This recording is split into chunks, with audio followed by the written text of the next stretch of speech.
Hello friends, I'm Atharv Deshmukh. Welcome to Physics by Atharv Deshmukh. So in this video, we are going to continue our chapter of gravitation and today we are going to learn about free fall. So video start करने से पहले आपने अगर मेरे channel को subscribe नहीं किया है तो चैनल को अभी सब्सक्राइब कर दीजिए क्योंकि इस चैनल पर आपको ऐसे ही फिजिक्स के रिलेटेड एजुकेशनल वीडियोस मिलते रहेंगे. सो आज हम क्या देखने वाले हैं? फ्री फॉल के बारे में. सो फ्री फॉल एक ऐसी कंसेप्ट है, वो एक ऐसी कंसेप्ट है जो कि हमारे जो पहले कंसेप्ट थे, यानी कि जैसे कि एक्सेलरेशन ड्यू टू ग्रेविटी हो गया, मास हो गया, वेट हो गया, सो यूनिवर्सल ग्रेविटेशनल कांस्टेंट हो गया, सो ये सब जो कंसेप्ट थी उससे रिलेटेड.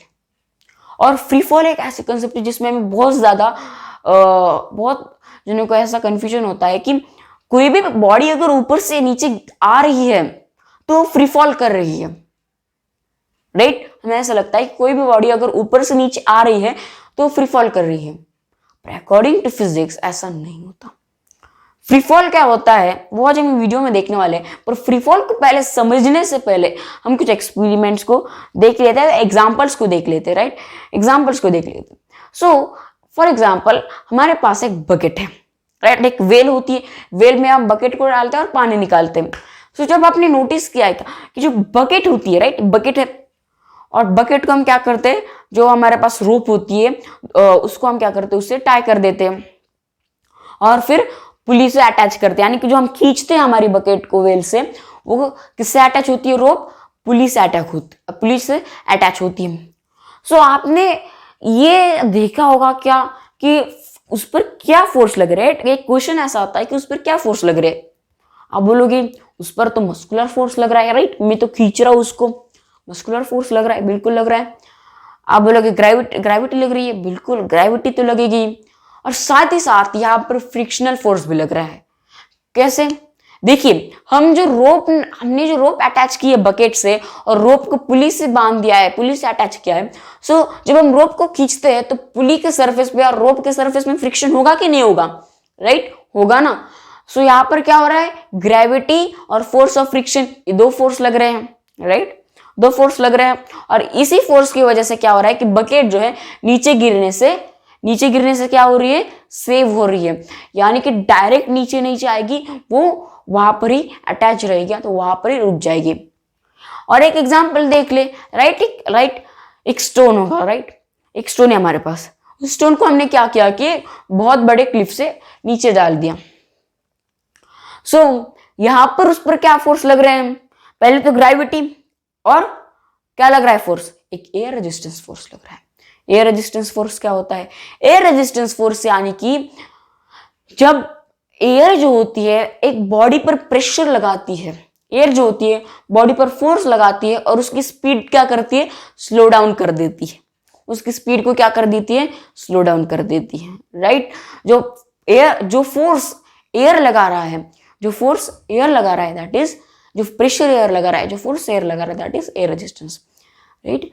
सो उस पर क्या लग रहा है हमारे स्टोन पर? एक तो ग्रेविटी और एक एयर रेजिस्टेंस फोर्स. और इसी वजह से जो बॉडी है, वो स्टोन जो है थोड़ा स्लो नीचे गिर रहा है. पर ये दोनों बॉडीज भी फ्री फॉल में है क्या? नहीं, ये दोनों बॉडीज भी फ्री फॉल में नहीं है. क्यों?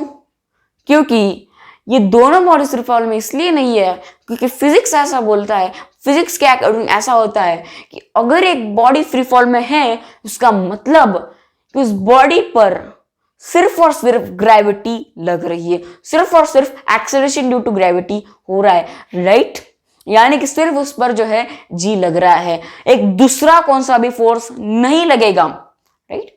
एक बॉडी गिरेगी, उस पर सिर्फ ग्रेविटेशनल फोर्स लग रहा है, so that body is in free fall, right?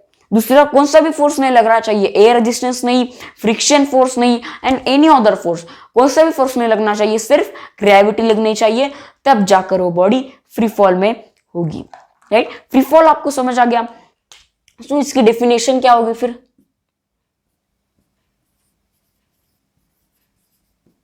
Free fall देखिए, फ्री फॉल यानी कि क्या होता है? When a body is set right? A body is said to be in free fall if, right, if gravity, if only gravity is acting on it, no other forces. देखिए क्या बोला गया है कि जब एक बॉडी एक फ्री फॉल में, कब कहा जाएगा एक बॉडी को फ्री फॉल में, तब कहा जाएगा जब उस पर सिर्फ ग्रेविटी एक्ट हो रही है, दूसरा कौन सा भी फोर्स ना एक्ट हो, राइट? एक बॉडी फ्री फॉल में तब होगी जब उस पर सिर्फ और सिर्फ ग्रेविटी एक्ट हो रही हो, दूसरा कौन सा भी फोर्स नहीं एक्ट होना चाहिए। सो ये तो हो गया फ्री फॉल के बारे में। सो फ्री फॉल के कुछ कंडीशंस होते हैं, जैसे कि पहले तो उस पर एक्सेलरेशन ड्यू टू ग्रेविटी लग रहा है, और जब कौन सी भी बॉडी फ्री फॉल करती है तो उस पर जो जी लग रहा है, यानी कि उस पर जो एक्सेलरेशन ड्यू टू ग्रेविटी लग रहा है वो सेम होगा, राइट? कितनी भी छोटे मास का, कितनी भी बड़े मास का बॉडी हो, दोनों में भी सेम ही फोर्स, सेम ही एक्सेलरेशन ड्यू टू ग्रेविटी लगेगा। यानी कि एक आयरन बॉल ले लिया और एक फेदर ले लिया, राइट? एक आयरन बॉल, एक फेदर, दोनों, आयरन बॉल का मास बहुत ज्यादा है, फेदर का मास बहुत कम है, राइट? दोनों का मास क्या है, बहुत ज्यादा अलग है, पर उन पर जो एक्सीलरेशन ड्यू टू ग्रेविटी लगेगी वो क्या रहेगी, सेम रहेगी। इसका मतलब क्या है कि एक्सीलरेशन ड्यू टू ग्रेविटी जो है वो मास के बेसिस पर डिफरेंशिएट नहीं होगी। और यहां पर हम एक पॉइंट ऐसा लिख सकते हैं कि when acceleration due to gravity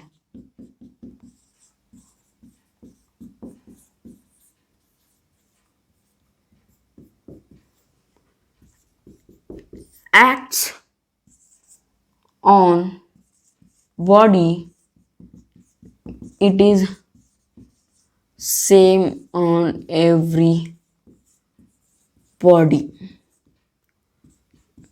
and it is, देखिए, it is independent of mass। यानी कि free fall, when a body is in free fall, right? When acceleration due to gravity acts on a body, it is same on every body, it is independent of mass। कब, ये कब होगा, जब एक body free fall में होगी। Body जब free fall में होगी तब उस पर जो एक्सेलरेशन ड्यू टू ग्रेविटी लग रहा है वो हर एक बॉडी पर सेम रहेगा, दैट इज 9.8 मीटर पर सेकेंड स्क्वायर, और वो मास पर कुछ भी डिपेंडेंट नहीं रहेगा। मास कितना भी होगा, मास कितना भी नहीं होगा, फ्री फॉल होगा, एक्सेलरेशन ड्यू टू ग्रेविटी लगेगी, राइट? सो इस चीज को प्रूव करने के लिए हम एक एग्जांपल ले लेते हैं, राइट? एग्जांपल ले लेते हैं।